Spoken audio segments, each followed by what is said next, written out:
Le but de cette marche, mon grand, c'est tout simple. C'est que nous sommes en négociation avec les autorités pour discuter sur tout le processus électoral. C'est-à-dire du départ, faut nous joxe carte yi, faut nous inscrire, faut nous joxe carte yi, faut nous organiser les élections. Il y a beaucoup de choses qu'on veut changer. On a 12 points. Ces 12 points, il y a pratiquement 4 ou 5 points qui sont encore en discussion. Donc, la commission administrative oublie ces révisions normalement à partir du 1er mars. Nous pensons qu'il faut faire des marches. Il faut, comment on appelle ça, conscientiser, essayer de sensibiliser la communauté, comme quoi nous avons pour dem jëli sen carte. Élection lolo. Et il faut aussi que les autorités sachent que cette fois-ci, on ne va pas se laisser faire. C'est-à-dire non seulement nous dem au consulat pour créer ce dossier, mais on voudra derrière avoir nos cartes. On voudra que les cartes soient fabriquées. C'est inadmissible. C'est inadmissible que 6 200 000 inscrire de Sénégalais et que nous fabriquions que 5 100 000. Ils n'ont pas eu le temps. S'ils n'ont pas eu le temps, c'est qu'ils n'avaient pas à réviser effectivement le fichier. D'accord. Vous avez rencontré l'ambassadeur dans le cadre de la délivrance de ces cartes électorales. Ouais. Est-ce que vous pouvez nous résumer le contenu de la discussion que vous avez eue avec Absolument. Le contenu de la discussion a tourné autour d'abord de 2 points. Qu'on ne veut plus du consul général, M. Amadou Diallo, parce qu'il a été pris en flagrant délit d'esprit partisan et de vote. Non, le consul a été pris en flagrant délit, mais on ne veut plus de lui comme président de la commission administrative.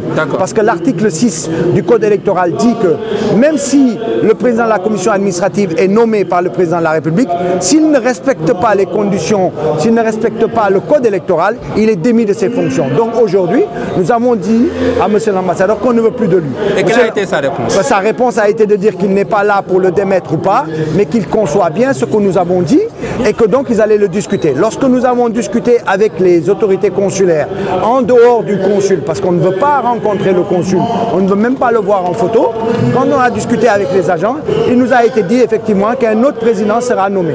D'accord. Est-ce qu'il y a d'autres plans d'action si cette marche n'aboutit à rien?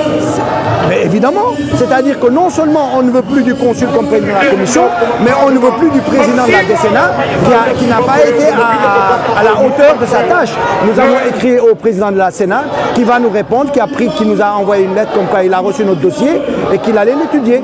Donc nous aujourd'hui, si on n'a pas satisfaction, aucune commission administrative ne fonctionnera en France. D'accord. Et la plateforme? La plateforme, c'est un cadre qui regroupe toutes les parties prenantes, qu'ils soient des partis, qu'ils soient des mouvements citoyens. La seule ligne jaune, c'est qu'aujourd'hui, nous travaillons qu'avec les partis de l'opposition, qu'avec les mouvements de citoyens qui ont clairement pris position pour travailler sur les questions de traçabilité du fichier électoral et du processus électoral.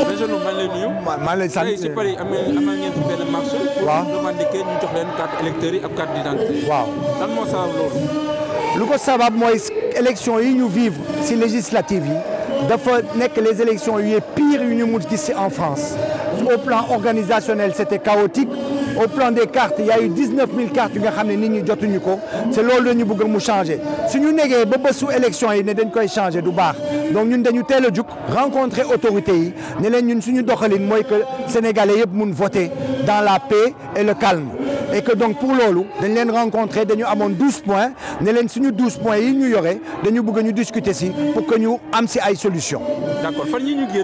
Il y a une ambassade, est-ce que tu as lu soxal carte d'identité waxtaan bu ñu am ak ambassadeur bi mooy que moom gis nañ ci boppam que consul bi qui était président de la commission administrative nekkul woon à la hauteur defoon na beaucoup d'erreurs et en même temps dañ ko jàpp muy def ay affaires yu nga xam ne jaaduwul pour benn président commission administrative.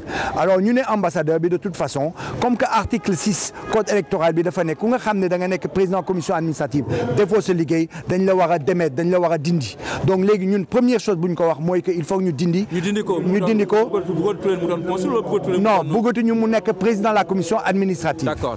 waaw léegi nag mu ne ñu loolu moom mënu ko def waaye dina ko transmettre autorité yi léegi si discussion yi ñu am ak agent technique bu consulat yi parce que moom moo ñu dimbali ba ñu am discussion parce que bëgguñu woon rencontrer consul bi donc discussion yi ñu am ak agent technique nous ont dit effectivement dinañu nommer beneen président commission administrative bu war a démarrer le 1er mars. D'accord tey teg ngeen benn jéego moo ne amal ngeen marché bi. waaw fan yi ñuy demal am na yenn jéego yoo xam ne war ngeen ko mën a teg bu fekkee ne li ngeen bëgg amu leen si ay moom kay non ñu am kaddu wala bañ am kaddu dañ koy continuer parce que consulat bi commission administrative bi defuñu seen liggéey pour sensibiliser communauté bi pour wax leen ne ñëw leen jël si seen carte ñëw leen defar seen carte ñëw leen seet ñu amuloon seen carte ngeen réinscrire waat parce que question bi mooy tey ñu bëri jotuñu seen carte soit seen carte dafa réer soit dañ ko sàcc léegi dañu war a defaat yeneen dossier donc ñun dañu war a sensibiliser communauté bi pour que ñu dem inscrire waat une bonne fois et donc loolu liggéey boobu dinañ ko continuer pendant les 2 mois fu commission bi nekk fii dinañ ko continuer parce que suñu waru gar la. d'accord plateforme bi nga taxawal. waaw lan mooy yitteem.